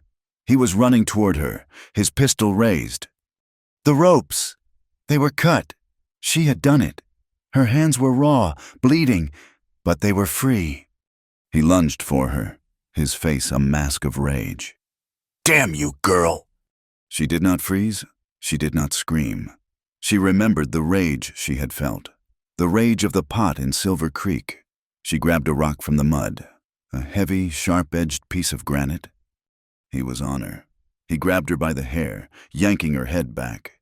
You are coming with... She did not let him finish. She drove the rock upward, with all the strength of her body, all the fury of her soul. She smashed it into his face. She felt his nose break, a wet, crunching sound. He screamed, a high, bubbling sound, and staggered back, his hands flying to his ruined face. He dropped his pistol. He was stunned, bleeding, but not down. He lunged for her again, blind with pain. She scrambled, her hands finding the pistol in the mud. It was heavy and slick. He was on her, his weight crushing her, his hands clawing at her. He saw the gun. He froze. She pulled the trigger. The explosion was deafening. The kick of the gun almost broke her wrist. The man's body went rigid. He looked down at her, his eyes wide with a terrible, final surprise. Then he slumped forward, a dead weight, his blood mixing with hers, spilling over her. Tennille ran to her, his shoulder on fire. He shoved the dead man off her. She was lying in the mud, covered in blood, the smoking pistol still clutched in her hand. She was shaking so hard her teeth rattled. She looked up at him, her eyes vast and shattered. The rain was washing the blood from her face. She whispered. Her voice was a broken thing. I did not want anyone else killed for me. He ignored the blinding pain in his shoulder. He knelt in the mud and pulled her up. He hauled her against his body, his good arm wrapping around her, holding her so tight she could barely breathe. He buried his face in her wet, tangled hair. "Hush," he whispered, his voice rough. "Hush. Shiyazi, you are not the guilt. The guilt belongs to them." He pulled back, his hand cupping her face, forcing her to look at him. "You are free. You freed yourself." Mary Collins was running toward them, her face white. "Tanail, your shoulder. My God, you are bleeding!" Hastian was climbing down, his arm held at a strange angle, but he was alive. Sam Carter was standing over the body of the broken heel man, who had somehow landed on a ledge just 10 feet below the pass. He was holding a wet, folded piece of paper. "Well, hell," Sam said, his voice flat. He walked over to Tennille. "This was not the end, it was just the beginning." "What is it?" Tennille asked, still holding Elena, who was trembling in his arms. Sam unfolded the paper. It was a note, the ink running but still readable. "It is from Caldwell," he said. "He was never coming here. He is in Silver Creek. He has a federal judge. He has the agent. He has the land papers, all drawn up." Sam looked at Tennille, his eyes grim. "This," he gestured to the bodies, to the storm. "This was just to get you out of the way, to make you a criminal. The real fight. It is tomorrow, in town, and he has already set the board to win." They rode through what was left of the night, a small, grim procession of the wounded and the determined. Mary Collins, her face set in a pale mask, had torn strips from her own petticoat to bind Tennille's shoulder and Hastian's shattered arm. The rain had stopped, and a cold, clear dawn was breaking as they reached the familiar, ugly smudge of Silver Creek. The town was not asleep. It was buzzing. Wagons and buggies were tied along the main street, men Tennille had never seen. Men in town suits and clean hats were clustered outside the church. A large, professionally painted sign was nailed to the church door, "Public Hearing, Land Commission, Judge Abraham Pace, presiding, 9 o'clock. "He is here," Mary whispered, her eyes wide. "My letter, Judge Pace, he actually came." "He came because Caldwell wanted him to," Sam Carter said, his voice a low growl. He spat onto the dust. "He is not here to save us. Mary, he's here to put a legal stamp on a robbery. Look at this." He held up the wet, crumpled paper he had taken from the man at Devil's Ridge. It was a bonus sheet, listing names, amounts, and a line at the bottom, in Caldwell's clear, strong handwriting. "Get Black Horse. Make it look like he resisted. The judge will see the wages for what they are." "He was not just trying to kill me," Tennille said, the cold, icy rage settling deep in his gut. "He was setting a stage. He wanted me dead, and my people blamed. Right in time for the judge." They found a temporary refuge in the dark, musty hayloft of the livery stable. The town was too busy to notice a few weary travelers. Hastian, his face gray with pain, was laid on a pile of blankets, with Mary tending to him. Kia, the young warrior, stood guard at the window, his eyes burning. Sam laid out the evidence on a dusty crate, the note from Caldwell, a map he had found on another body, showing the high pastures already marked off as the Double C North Range. "It is proof," Mary said, her voice high with a thin, reedy hope. "The judge is a fair man. He must see this." "He will see what Caldwell shows him," Sam said, rubbing his tired face. "He will see a note he can call a forgery. He will see a map he can call a proposal. He will see a rich, civilized rancher and a gaggle of savages. What we have is not enough." They all fell silent. The truth of it settled on them. They were outgunned, not by bullets, but by paper, by law. All eyes turned, one by one, to Elena. She was sitting in the darkest corner of the loft, her knees drawn up. She was clutching the small, torn wool bracelet. She had not spoken a word since the canyon. She had killed a man. The violence had brought the silence back. a heavy, suffocating shroud. She was trembling. "Elena," Mary said, her voice gentle, as if speaking to a spooked fawn. You are the only one. You saw him pay the men who murdered your family." Elena shrank, shaking her head, her black hair falling over her face. "No," she whispered, the sound a dry rustle. "No, not them, not all. Those eyes." She was remembering the auction, the leering faces, the laughter. "They will not believe me," she whispered, her voice desperate. "They will say I am the dumb girl, the Vages woman. They will laugh. He will. Tanila crossed the loft, his wounded shoulder making him move stiffly. He knelt in the hay beside her. The pain in his arm was a dull fire, but the pain in her eyes was a blaze he could not ignore. "You do not have to," he said, his voice low and for her ears only. He took her hand, the one clutching the bracelet. It was ice cold. "You have done enough. You have fought enough." He meant it. He would not sacrifice her on the altar of his people's land. He would not. "We will find another way," he said. "Sam and I, we will use the note. We will fight, but I will not put you in that fire again." She looked up at him, her eyes vast and swimming with a terrible gratitude. He was letting her be safe. "He is right, Elena." Mary Collins had followed. She knelt on the other side. "He will not force you, and God will not judge you if you stay here." Elena looked from Tanil to Mary, confused. "But," Mary said, her own hands twisting in her lap, "I want you to know the choice. That man in the church, Judge Pace, he is a good man, but he is a white man. He believes in paper. He believes what men like Mr. Caldwell tell him." She took a deep breath.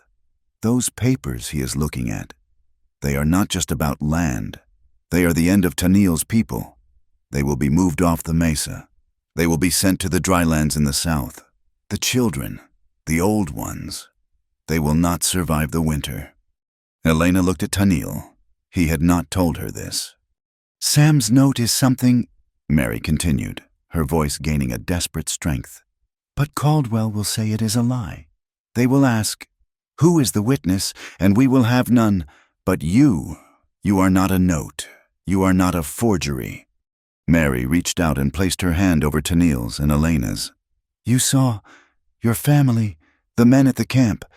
If you speak, you are not just saving yourself. You are not just getting justice for your father. You might save all of them." She stood up. "The hearing starts in 30 minutes. She left them alone in the shadows, with the weight of the world on their shoulders. The church was packed. It was hot, the air thick with the smell of sweat, tobacco, and cheap perfume. Every man in Silver Creek who owed Caldwell money, or feared his guns, or hoped for a piece of his new railroad, was there. Elias Caldwell was at the front, looking polished and respectable. Agent Davies was beside him, shuffling papers like a nervous clerk. At the front, on a raised chair, sat Judge Abraham Pace. He was an older man, with a face like carved granite and eyes that seemed to miss nothing. "And so you see, Your Honor," Caldwell was saying, his voice reasonable and strong, "this is a matter of progress, of mutual benefit. The lands in question are fallow, unused. The Navajo people, whom I respect, are not ranchers. They are wanderers. They do not understand private property, or how to use the land God gave them." Agent Davies chimed in, his voice oily. "A lazy people, Your Honor, prone to indolence and violence. We have reports just this morning of an unprovoked attack on Mr. Caldwell's men. They are like children. They must be guided. Moving them south to the main reservation is for their own protection. It is a kindness." The judge sighed.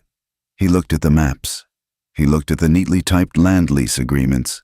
"This all seems regrettable, but necessary. Mr. Caldwell, the railroad must come through. if you have their agreement." A lie. The voice came from the back of the church. It was not loud, but it cut through the room. The crowd turned, a sea of shocked, angry faces. Sam Carter stood in the doorway. Beside him, his arm in a crude sling, his face a mask of cold fury, was Tanila, and behind them, a small, pale figure in a torn calico dress. "This man, Caldwell," Sam said, walking down the aisle, his boots loud on the wooden floor, "is a murderer." Caldwell laughed. "Your Honor, this is a farce. This man is a known drunk, and he is with—" He pointed at Tanil, "a renegade Indian, the very man who murdered my men this morning." "Who told you they were murdered?" Tanil asked, his voice low and dangerous. "We did not get back to town until an hour ago." Caldwell froze. His smile faltered. "Your Honor," Sam said, throwing the bloody, crumpled note on the judge's desk. "This is an order, in Caldwell's own hand, to have his men murder Tanile Blackhorse and make it look like a Navajo attack." Judge Pace looked at the note. He looked at Caldwell.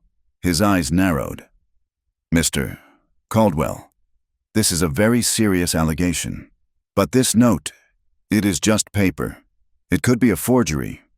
"It is not a forgery," Mary Collins said, stepping out from the crowd. "And we have more than a note. We have a witness to the first murder, the one that gave him his start." "A witness," Caldwell scoffed, regaining his composure. "What witness? A drunken cowboy, another Vage?" "No," Mary said. Elena stepped out from behind Tanil. A murmur went through the crowd. "It is the dumb girl, Caldwell's stray." Elena walked, her steps small but steady, down the aisle. She was trembling so hard. Tanil could see it. He walked behind her, his hand on her back, not pushing, just there, a solid wall she could lean on. She stopped in front of the judge. She looked at the crowd, at the faces. She saw the men who had bid on her. She saw the storekeeper, and she saw Elias Caldwell, his face now a mask of pure, white-hot hatred. She almost broke. She almost turned and ran. Then she looked at Tanil. He was not looking at Caldwell. He was looking at her, and in his eyes there was no fear, there was no doubt, there was only her.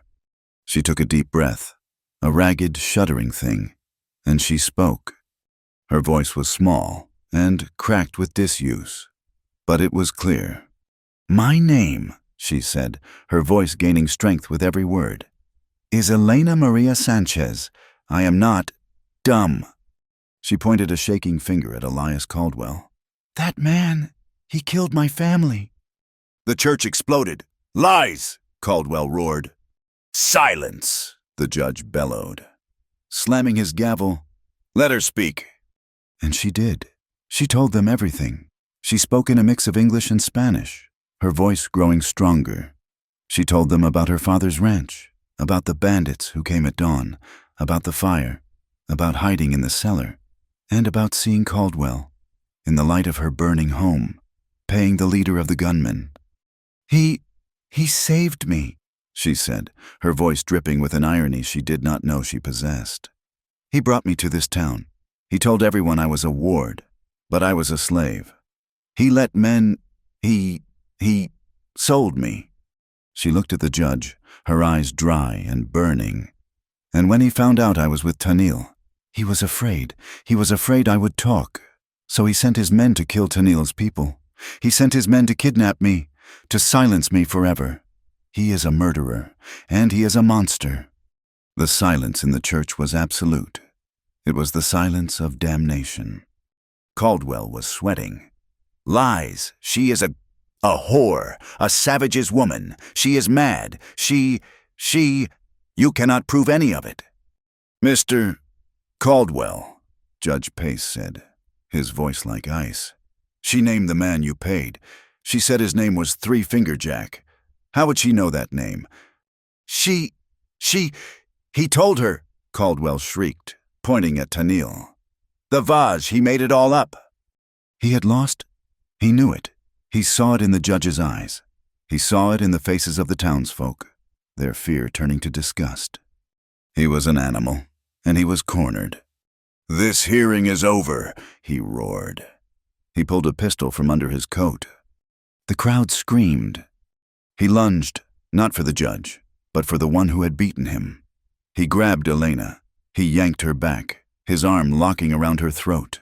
The barrel of the gun jammed into her temple. "Nobody moves," he screamed, his eyes wild. "You, Black Horse, drop the knife, drop it, or I will kill her. I will kill her right here." Tennille held his hands up. His knife was in its sheath. He was helpless. "You think you have won?" Caldwell panted, dragging Elena toward the door. "You think you can take what is mine? I own this town, I own this land." The townsfolk, who had cowered before him, were now a wall of angry righteousness. They blocked the doorway. "Get out of my way," Caldwell howled. He was trapped. He pressed the gun harder into Elena's head. Elena looked at Tennille. Her eyes were terrified, but they were also angry. She was not a victim. Not anymore. Caldwell's arm was like steel around her neck. His hand, the one holding the gun, was slick with sweat. She did not scream. She did not beg. She opened her mouth, and she bit down on the thick, fleshy part of his hand. He roared, a sound of pure agony. His grip loosened. It was a fraction of a second, but it was all she needed. She dropped, ducking low, pulling him off balance. In that exact same second, Tennille's arm moved. His knife was in his hand. He did not throw to kill. He threw to disarm. The blade flashed through the hot, stuffy air. It hit Caldwell's gun hand. The knife struck bone. Caldwell screamed. A high, thin sound. His pistol clattered to the wooden floor. He was unarmed. He was finished. He looked at the townsfolk, at Sam, at Tennille. He saw no mercy. He shoved a woman aside and ran out the church door, clutching his ruined hand. "He is not getting away," Sam yelled, pulling his own gun. Tennille was already moving. He ran out, Sam on his heels. Caldwell was fast. He ran, not for his horse, but for his monument. The new railroad water tower, its skeleton of fresh-cut timber rising against the sky. He scrambled up the ladder, a wounded animal seeking high ground. He reached the top, the wide circular platform. He stood there, panting, looking down at the town that had turned on him. Tennille was on the ladder, coming up, his good arm pulling him up, rung by rung. In his desperation, Caldwell grabbed a loose 2x4, a piece of scaffolding. He swung it wildly as Tennille's head appeared. "It is mine," he screamed, his voice cracking. "All of it. It is mine." He swung again, a clumsy, desperate blow. He put all his weight into it. He stepped backward onto a plank that was not nailed down, a plank his own cut-rate builders had left unfinished. The board tilted. Caldwell's eyes went wide. He dropped the timber. His arms windmilled. He looked, for one final, terrible second, at the Navajo warrior who had taken everything from him. He fell. He did not scream. He just fell, a long, spinning drop. He hit the ground with a sickening final sound, his body landing on the twin steel rails he had paid for with blood. Tennille looked down. He was panting. He felt the blood running from his shoulder. He felt nothing. He just felt empty. He climbed down. Sam was there. The whole town was there. Judge Pace walked up, his face pale. He looked at the body. He looked at Tennille. He looked at Elena, who was standing on the church steps, wrapped in Mary's arms. The judge cleared his throat. "It seems I have been profoundly misled." He turned to a shaking, ashen-faced Agent Davies. "Mr. Davies, you are under federal arrest. For conspiracy, for fraud, for a dozen other things I will think of by tonight." He looked at Caldwell's body. All of Mr. Caldwell's assets, his ranch, his bank accounts, are hereby seized by the authority of the United States government, pending a full investigation. He looked at Tennille, including all those leases he so kindly drew up. He sighed. Mr. Blackhorse, I cannot undo what has been done, but I can promise you this. Restitution will be made. A significant portion of that man's land, the part that borders your own, will be turned over to the Navajo people as a permanent, protected trust. It was not justice. It was not a perfect ending, but it was a beginning. 6 months later, the high mesa was green. The spring rains had been good. The name on the new wooden gate, carved by Sam Carter himself, read Red Mesa Ranch. It was a strange ranch. It was built on the land Judge Pace had seized. Navajo hogans stood near small, neat adobe houses. A herd of sheep, a mix of Navajo and Merino stock, grazed on the high pastures, watched over by both Navajo boys and the children of a few poor Mexican families who had been given a new start. In a small schoolhouse built of timber and hope, Mary Collins was teaching children. She was teaching them to read English, and Elena, sitting beside her, was teaching them the old stories of the Dine. In the new, large corral, Tennille was working with a wild Mustang. He was not breaking it. He was gentling it, a long, patient, quiet process. Elena came and leaned on the fence. He had been so wrong about her. She was not a silent girl. She was, he had discovered, a woman of deep, warm opinions, and a laugh that he had come to crave like water. The sun was setting, painting the red rocks in shades of gold and fire. They walked to their favorite spot, a high ledge overlooking the ranch. They could see the smoke from the cooking fires. They could hear the sounds of children playing, of horses nickering. It was the sound of life. She leaned her head against his chest, her head fitting perfectly in the hollow of his shoulder. Her voice was warm now, and flowed as easily as the stream. "You rode into town for salt," she said, her voice soft. He smiled. He wrapped his arm, now fully healed, around her. "I remember." "And," she said, tilting her head to look up at him, "I was waiting for you, even before I knew your name." Tennille looked down at this woman, this impossible, brave woman. He looked out over the land, his land, her land, their land. "You did not change my life, Elena," he said. "We changed each other, and we changed this land. Thank you for listening to this story. I am so grateful you shared this time with me. Let me know in the comments where you are listening from. I would love to connect and share our thoughts. Please consider subscribing to my channel, Wild West Tales. And if you enjoyed this story, please like the video and hit that hype button so more people can hear it.